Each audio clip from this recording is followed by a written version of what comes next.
Good afternoon students.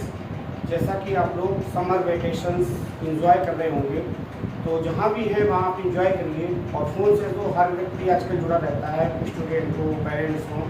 तो आज हम आपको रिप्रोडक्शन लाइफ प्रोसेस का एक इम्पॉर्टेंट पार्ट, जिससे कि जीवन की कंटिन्यूटी बनी रहती है, चाहे वो प्लांट्स हों या एनिमल्स हों, उन सब में। तो आज मैं उसको एक्सप्लेन करने जा रहा हूँ। तो उससे पहले आपको ये समझना होगा कि रिप्रोडक्शन ज़रूरी क्यों है, इसेंशियल पार्ट क्यों है। आपके माता पिता हैं, उनके माता पिता थे, उनके भी माता पिता हैं, तो जनरेशन कंटिन्यू बनी रहती है, वो स्पीसीज़ खत्म नहीं होती है, जिससे कि वो डेंजर रेड जोन में ना चली जाए, जो एक्सटिंक्ट ना हो जाए। इसलिए जीवन की कंटिन्यूटी के लिए रिप्रोडक्शन बहुत ज़रूरी पार्ट है। ये क्लास 5th में भी है, चैप्टर 9th में भी है, 10th में भी है और 7th में भी है। तो ये हर क्लास के स्टूडेंट के लिए बहुत इम्पोर्टेंट पार्ट है स्टडी का, रिप्रोडक्शन। तो सबसे पहले बताते हैं रिप्रोडक्शन क्या होता है। रिप्रोडक्शन माने होता है जनन। रिप्रोडक्शन मेल और फीमेल दो गैमेट्स हैं, जब वो आपस में कॉन्जुगेट करते हैं तो उनका जो फर्टिलाइजेशन है उससे जाइगोट बनता है। ये सेक्सुअल रिप्रोडक्शन की बात है। तो इसको हम आपको एक्सप्लेन करेंगे टर्म बाई टर्म। आज हमने आपको सबसे पहले बताना है कि रिप्रोडक्शन जो है, हाउ लाइफ कंटिन्यूज, जीवन जो है वो कैसे कंटिन्यू बना रहे। तो ये आपका चैप्टर है, उसका पार्ट है। Reproduction is a biological process. कैसी प्रोसेस है?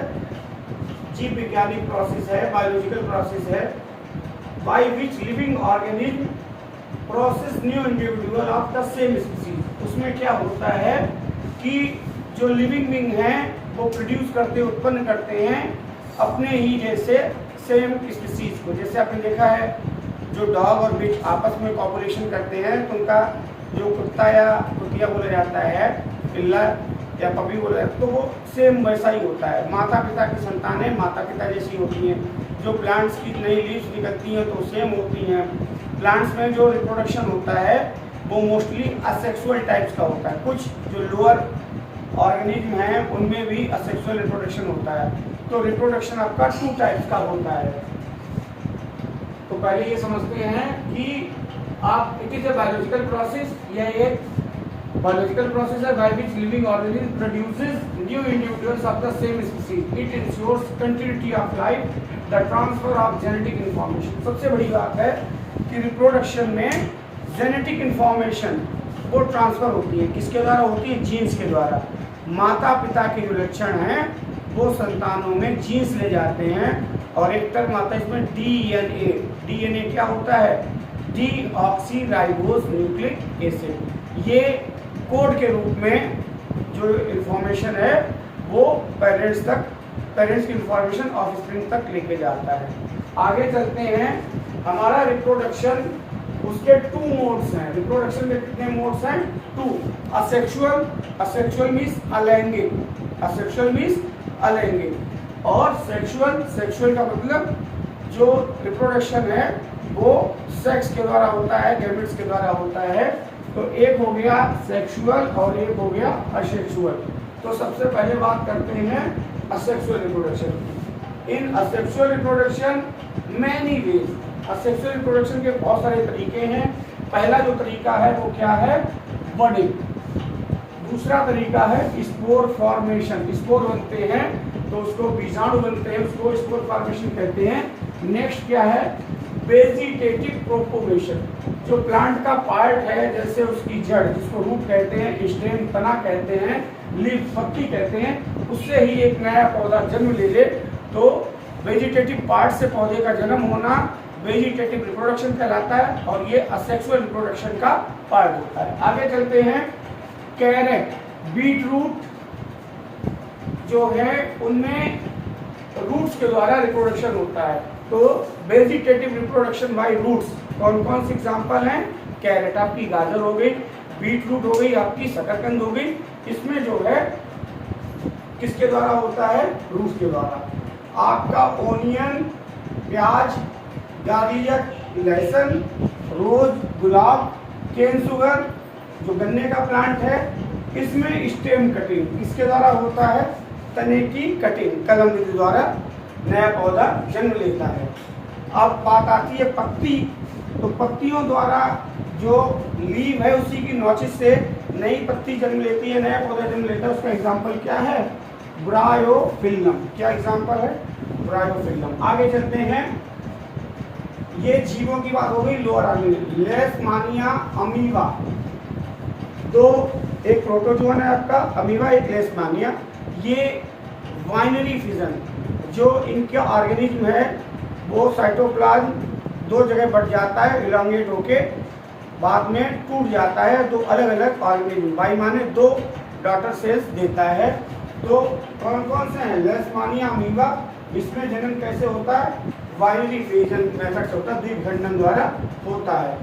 जो सिंगल पेरेंट्स है वो सेल डिवाइड हो जाती है और टू आइडेंटिकल डॉटर सेल्स, एक सिंगल सेल, इसका साइटोप्लाज्म, न्यूक्लियस सब आधा आधा डिवाइड होके टू उसके ही जैसे आइडेंटिकल सेल बनते हैं। किसमें? लेशमानिया और आपका दूसरा हमने आपको क्या बताया था? अमीबा। और इस प्रकार का जो रिप्रोडक्शन है उसको क्या बोलते हैं? Binary fission. क्या बोलते हैं? Binary fission. वाइल, जबकि इन हाइड्रा में आउट ग्रोथ में, ये हाइड्रा है, इसकी आउट ग्रोथ में जो वर्ड निकलेंगे टेंटिकल से, उनसे ही एक नया पौधा जन्म ले लेगा। तो हाइड्रा में जो जनन है असेक्सुअल मेथड से, वो किस मेथड से होता है? वर्डिंग, वर्ड्स के द्वारा होता है। एक इसका और भी है, हाइड्रा में रीजनरेशन, पुनरुद्भवन की क्षमता पाई जाती है। अगर प्लांट का कोई पार्ट इंजर्ड होता है जिससे उसका नया पार्ट, पूरा पौधा तैयार हो जाता है, उसको बोलते हैं रीजनरेशन। उसको भी बताएंगे आपको। In hydra budding method a new organism develop from an outgrowth. एक आउटग्रोथ, जैसे आउटग्रोथ है, इसी से एक नया हाइड्रा जन्म ले लेता है। तो ये क्या हो जाएगा कि वर्डिंग हो जाएगी। वर्ड्स, उस आउटग्रोथ का नाम क्या है? Word on maturity tendencies to become a new individual. जो वर्ड है जब वो मैच्योर हो जाएगा तो फिर पेरेंट प्लांट से अलग हो जाएगा और नए इंडिविजुअल्स में चेंज हो जाएगा। अगला एग्जांपल लेते हैं, प्लेनेरिया और हाइड्रा। प्लेनेरिया और हाइड्रा में अभी बताया था रीजनरेशन की क्षमता होती है। अगर इनका प्लांट का कोई पार्ट टूट जाता है, कट जाता है, फट जाता है, तो उससे ही एक नया पौधा जन्म ले लेता है। और इस प्रोसेस को क्या कहते हैं? इस गुण को क्या कहते हैं? रीजनरेशन, पुनरुद्भवन। जैसे आपने देखा होगा कुछ घाव अपने आप भर जाते हैं, यानी हमारी इम्यूनिटी अच्छी होती है, तो ऐसे इस प्लांट में वो क्षमता होती है, अगर उसका पार्ट कोई इंजर्ड हो जाता है तो नया पार्ट उसकी जगह नया पौधा जन्म ले लेता है। और कौन? प्लेनेरिया और hydra. Capacity of last part, इनमें क्या है? कैपेसिटी होती है जो लास्ट पार्ट है उससे फुल ऑर्गेनिज्म अगेन फॉर्म, दोबारा से नया ऑर्गेनिज्म, नया हाइड्रा बन जाता है। और इस प्रोसेस को क्या बोलते हैं? रीजनरेशन। क्या इस प्रोसेस का नाम है? रीजनरेशन, पुनरुद्भवन। आगे चलते हैं, राइजोपस। अगला जो है वो राइजोपस है, fungus. New individual grow from spores. इसका जो नया इंडिविजुअल है स्पोर्स, छोटे छोटे बीजाणुओं से जन्म लेता है। एंड इन स्पाइरोगायरा, जबकि जो स्पाइरोगायरा है उसमें जो जनन है वो फ्रेगमेंटेशन के द्वारा होता है, छोटे छोटे तंतुओं के द्वारा होता है, फ्रेगमेंटेशन के द्वारा होता है। और इस प्रोसेस में जो आपका स्पाइरोगायरा है, स्पाइरोगायरा में फ्रेगमेंट बनते हैं, जबकि प्लाज्मोडियम में मल्टीपल फिजन होता है, बहुविखंडन। मल्टीपल फिजन का मतलब बहुविखंडन होता है। प्लाज्मोडियम में किसके द्वारा होता है? Multiple fission. A single parents divide into multiple daughter cell. एक सिंगल पेरेंट से बहुसंख्यक, मल्टीपल संख्या में डॉटर सेल्स जन्म ले लेती हैं। ये आपका था असेक्सुअल रिप्रोडक्शन। असेक्सुअल रिप्रोडक्शन, अलैंगिक जनन, सबको समझ में आया होगा। जो हमारा अगला टॉपिक रहेगा वो क्या रहेगा? लैंगिक जनन। उसको थोड़ा सा समझ लेते हैं। इसको क्या बोलते हैं? Sexual reproduction takes place by the combination of special reproductive cells. ये स्पेशल रिप्रोडक्टिव सेल्स होती हैं, मेल पार्ट होता है और फीमेल पार्ट होता है। मेल पार्ट को एरो से शो करेंगे और फीमेल पार्ट को प्लस साइन से शो करेंगे। हमने यहाँ दिखाया भी है। इनको क्या बोलते हैं? गैमेट्स बोलते हैं। मेल के लिए देखिए एरो का साइन है और फीमेल के लिए जीरो लगा के प्लस का साइन है। फ्यूजेज विद ईच अदर, एक दूसरे में फ्यूज हो जाते हैं और जाइगोट, युग्मनज बनाते हैं। क्या बनाते हैं? युग्मनज बनाते हैं। और इस प्रोसेस को क्या कहते हैं? फर्टिलाइजेशन कहते हैं। हमारा जो टॉपिक है आपको निश्चित रूप से समझ में आया होगा। और इन छुट्टियों में कोशिश करिए कि आप जहाँ भी हैं ये वीडियोस देखते रहें, ये आपकी नॉलेज को बढ़ाएंगे। जब आपके स्कूल खुलेंगे तो ये चैप्टर और अच्छे से समझ में आएगा। Thank you.